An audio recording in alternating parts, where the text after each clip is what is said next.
Shalom, it's your brother Malcolm. I'd like to start by saying all praises, glory, and honor be unto Yahweh Bashem Yahushai. Double honors unto the apostles, the true elders of the nation of Israel on earth, today in the flesh. Whether you receive that or not, salutations to the Akim around the four corners of the earth that are doing this work in truth and sincerity. And this is a response to maximize your potential by one of the heads in the Chicago GMS camp. Okay, and basically by maximizing your potential, I just decided to show new brothers who may not even be in GMS, but who are taking heed to the word and pushing this work in truth and sincerity, and just give you some ideas on how to get comfortable reading the scriptures. First of all, you have to study to show thyself approved. So let's get that scripture real quick, because you don't want to be jumping on camera speaking about things that you don't know, you don't fully understand it. And do not try to, if I can recall that scripture, I think that's 2 and 15. This is 1 Timothy 2 and 15. Study to show thyself approved unto Yahweh, a workman that needeth not to be ashamed, rightly dividing the word of truth. Okay, so you want to make sure that you understand the subject matter that you're talking about, and don't. There's a scripture in the Apocrypha that says, "Seek not things that are higher." And I'm trying to, if the Spirit brings it to me, I remember it. But you don't want to seek out things that are over you. All right, so with that in mind, I'm going to show you basically what I usually do to keep myself in order. I draw back on past experience. When I was in high school, I was in a radio TV program. So I used to was learning how to work cameras even way back then. But technology has changed so much since then, though. But yeah, I was in that radio TV program, so Most High shut that down, though. So I'm definitely not into journalism and radio, right? But we used to do like commercials and PSAs and acting and writing scripts and that sort of thing. So that's basically what I do. What I do is I write out my scriptures, I write out the verse, and then I write out the precepts to it, and then I just go down the line and I kind of check them off as I go to keep me in order, man. And then sometimes the Spirit will add something into it. That's always going to happen. But when that does happen, you just make sure it's on point. So that's a formula that I use, Akim. All right. So, and you don't have to I probably got about what's we got 1, 2, 3, 4, 5. About 12, 13 scriptures, and I may not even get through them all. All right, or I may add more. But if you're a new brother, all you need is about 3 or 4 precepts, man. It says, in Isaiah the 20th chapter, here a little, there a little, line upon line, precept upon precept, line upon line, here a little, there a little. So all you really need is 3 to 4 precepts to prove a point, and that could be it. You don't have to make this thing difficult. You want to be proactive in this thing, and understand that we all have different gifts, different attributes. So you want to, whatever it is that you're good at, try and do that, And if not, and then another thing too, when you put your precepts together, you check with one of the elder brothers in your camps, or if you're not in the camp, whatever brother you're communicating with that's been in this thing longer than you. All right, you go ahead, deal with that brother until you get yourself built up. All right, and just by studying, man, then pray. I always pray the curses and the blessings before I open up my sword, man. All right. So with that, what my subject matter today is gonna be Psalms the 79th chapter, verses 1 through 6. I'm gonna read that, and then I'm gonna go verse by verse. I'm gonna read a verse and then add some precepts to it, and then I'm going to expound on it. All right. So this is Psalms 79th chapter.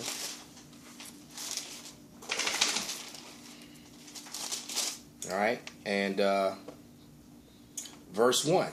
It says, O Yahweh, the heathen are come into thine inheritance. The holy temple have they defiled. They have laid Jerusalem upon heaps. So the first point I'm going to bring up is on my script. I'm going to speak about Julius Tiberius Alexander. All right.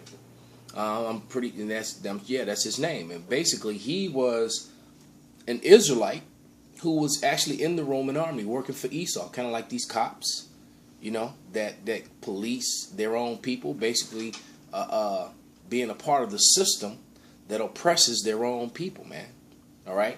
And that's exactly what he did. He fought against and ended up being responsible, partly responsible in part for the death of so many of his own people. But then he didn't even get to celebrate. But then Esau, in his form, took credit for it because they didn't label Tiberius Alexander as the hero of that thing. They made the Judicopticorn, and they made the Ark of Titus, and it was dedicated to the Edomite as if he did it himself. All right, but it was actually a Israelite general, and probably had lots of Israelites under his command that marched on their own people along with the Edomites and the heathen, man. Okay, then I'm gonna grab a scripture, verse 1. I'm gonna go in my first precept to the one I just read. Is Psalm 74, verses 4 and 7. This is Psalm 74, verse 4. Thy enemies roar in the midst of thy congregation. They set therein signs for signs. So Edomites, they defile and set themselves up, like they using the 9 candlestick menorah. That's not biblical. That's not what the Israelite did. Even on the Ark of Titus, which is a eyewitness relic to the murder and thievery of the Edomites of the nation of Israel, it shows you the gigantic golden menorah they're walking with has 7 candlesticks, not 9, man. That 9, that's a Jewish thing. And you have to understand there's a difference between Jewish and Israelites, man. The Jewish worship of the Talmud. The Talmud is their book. The Bible is just basically them fraudulently trying to hang on to keep the world fooled to believing that they're the descendants of Jacob when they're the descendants of Jacob's brothers Esau. Okay? Verse 7, 74 and 7. They have cast fire into thy sanctuary. They have defiled it by casting down the dwelling place of thy name to the ground, man. So the Edomites are responsible for that, man. Because they were behind that, as they are behind everything. They're always behind Jake on Jake crime and destruction. The same way, see, this is what I'm talking about. When you start speaking, the Spirit leads you to other things, but still on the subject matter. For example, how they're always talking about how Chicago is violent, but you never see the news stories or see it pointed out in the news that the Edomites are the ones who place and bring the guns into the impoverished neighborhoods, who have no jobs, who've been disenfranchised from opportunity, all right? And then they leave unsecured rail cars, unsecured tractor-trailer trucks full of guns. Or in some cases, they even just place guns in crates in alleys and leave them in the alleys so that one gang could get their hands on them and then declare war on another gang, man. So they orchestrate that. Okay? That part of the scenario is never addressed or talked about. But that's what Esau does. Okay. Verse 2, back in verse 79 of the Psalms. The dead bodies of thy servants have they given to be meat unto the fowls of heaven, the flesh of thy saints unto the beasts of the earth. Okay?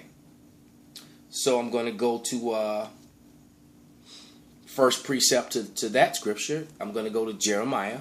Actually, all three in Jeremiah. All right, and I may read Lamentations 5 and 2 just to make that point, which is one of my favorite scriptures. Anyone who watches me know I bring that scripture out a lot about how they've come into our inheritance. As a matter of fact, I just speak on it. That's what Lamentations 5 and 2 about. It's telling you that a people came into the inheritance of the Israelites and started calling themselves by that name, basically. So who's running around the earth today calling themselves Jewish? Therein lies the answer to the enigma. This is Jeremiah 7 and 32.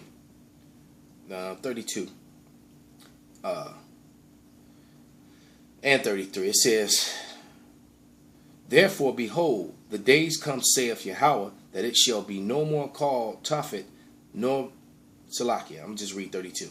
33. And the carcasses of this people shall be meat for the fowls of heaven, all right, and for the beasts of the earth, and none shall fray them away. All right, so they did. They left the town in heap. I mean, left our sanctuary in heaps and left our bodies in heaps too. And we were being eaten by wild beasts, you know, pigs, birds of prey, whatever, man. You know, that's what happens. Okay. Let's go to Jeremiah 16. Next precept. Jeremiah 16:4. They shall die of grievous deaths. They shall not be lamented, neither shall they be buried, but they shall be as dung upon the face of the earth. All right, we were like literally like shit on the ground, man, because they killed, you know, the Edomites killed the hell out of our people, man. All right, and they shall be consumed by the sword and famine, and their carcasses shall be meat for the fowls of heaven and the beasts of the earth, man. All right. Next precept.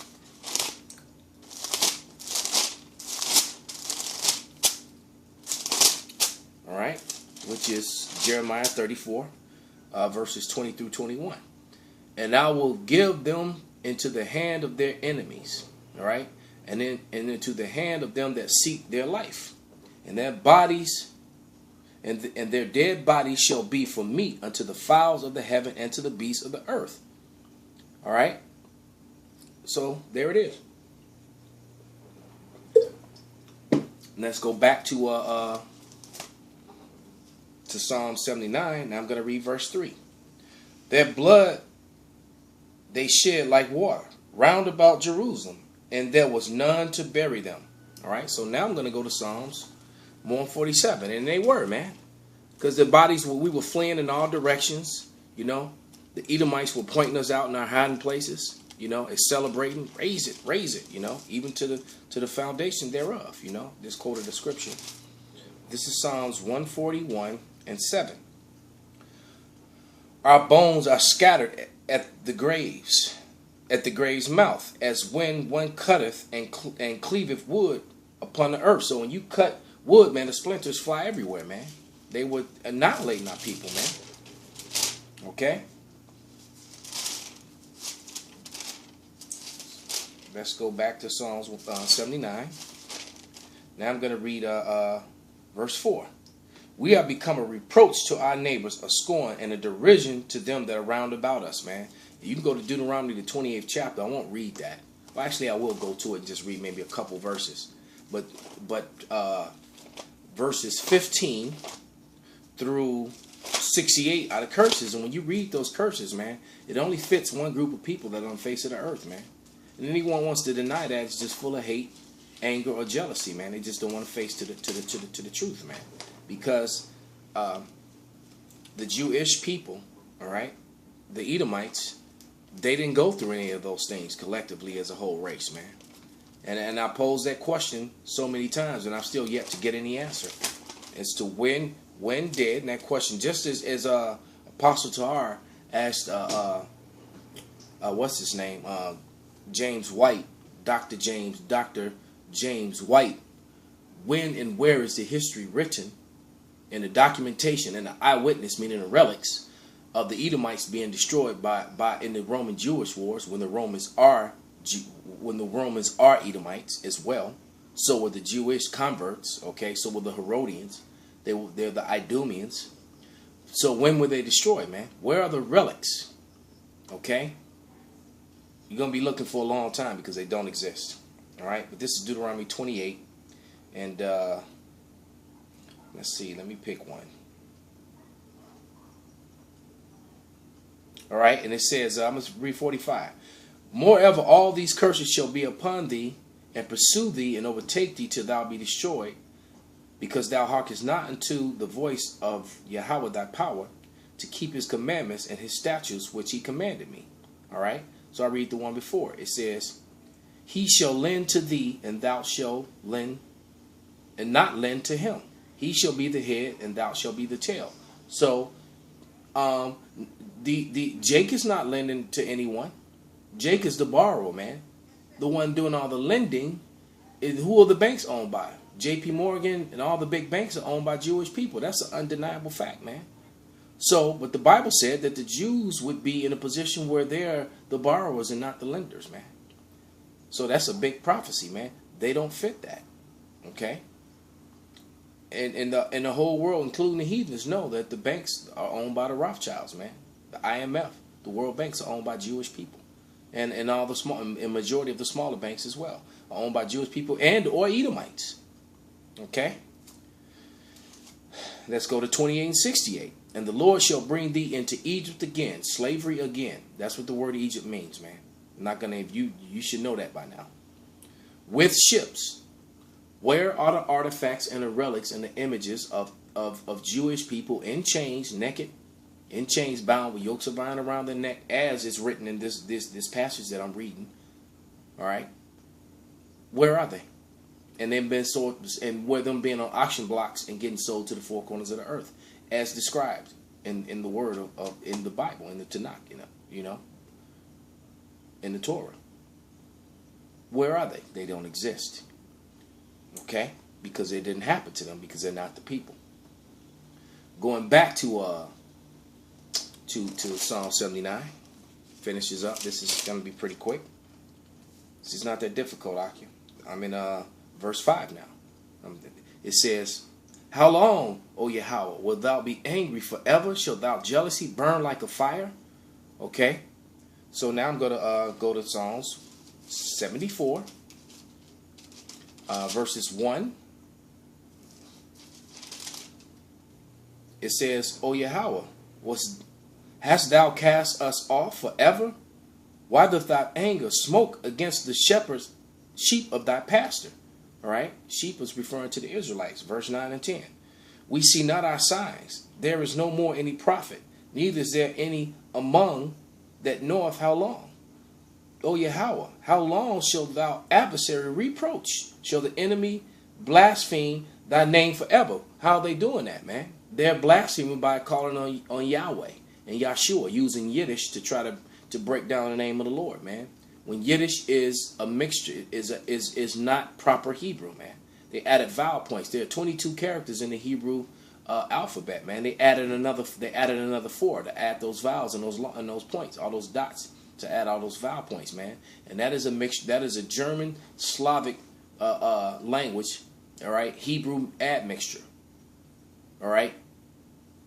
So they're using German and Slavic language mixed with Hebrew and using Hebrew characters to encode it, meaning it was hidden, to speak their language. But then people being ignorant, they're not aware to that fact, and then that Yiddish language, which is not Hebrew, is being accepted as Hebrew today, and it's not, man.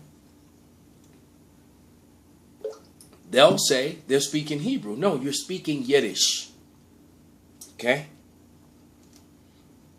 So they blaspheme the name, man. And our signs, Jeremiah 14 and 2. That wasn't on the list, but I'm going to read it. We're about to finish up. This is Jeremiah. My finger was already there. All right?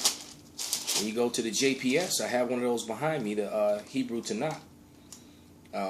This scripture, when you read it in the Hebrew, it's what I'm about to read is there, but when you read it in English, they took it out. Okay, this is Jeremiah 14 and 2, and it says, Judah mourneth, and the gates thereof language. They are black unto the ground, and the cry of Jerusalem is gone up. All right. So what did I just read? 74. It said, we see not our signs, meaning there is no more prophet, their leaders, man. That's why I said they mourneth in the gates thereof language. Their gates, their leaders they don't see them. But it describes them physically. They are black, they're dark.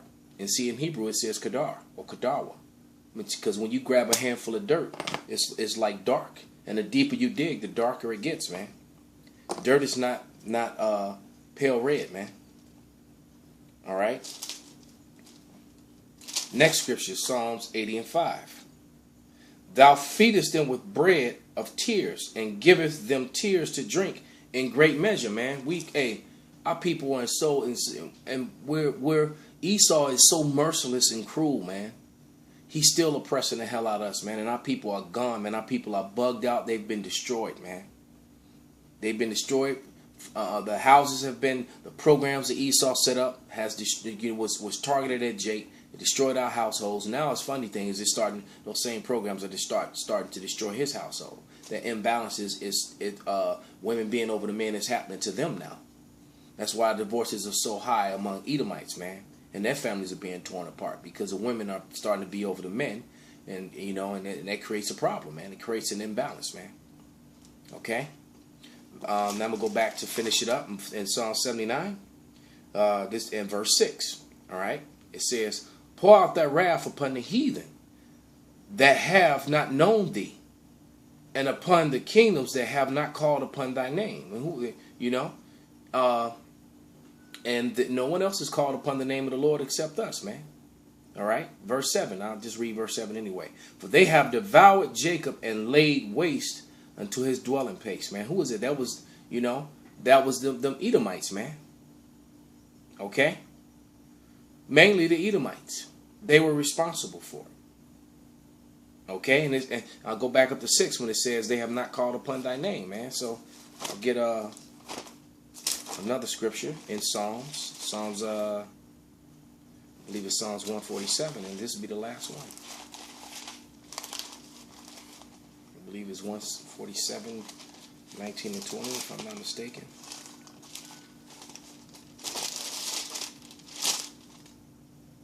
And I was correct. Psalms 147, verse 19. "He showeth his word unto Jacob, his statutes, his judgment unto Israel. He hath not dealt so with any nation. As for his judgments, they have not known them. Praise ye Yahweh," man. So you other nations, man, you don't know the Lord. You don't call him the true name, And the Lord's not coming back for you. The Lord is coming back for his own people, man. All right, so with that, I'm going to say all praises, glory, and honor be unto Yahweh B'Shem Yahushai. No double honors unto the apostles of GMS. Salutations to you Akim out there that are doing this work in truth and sincerity. And shalom.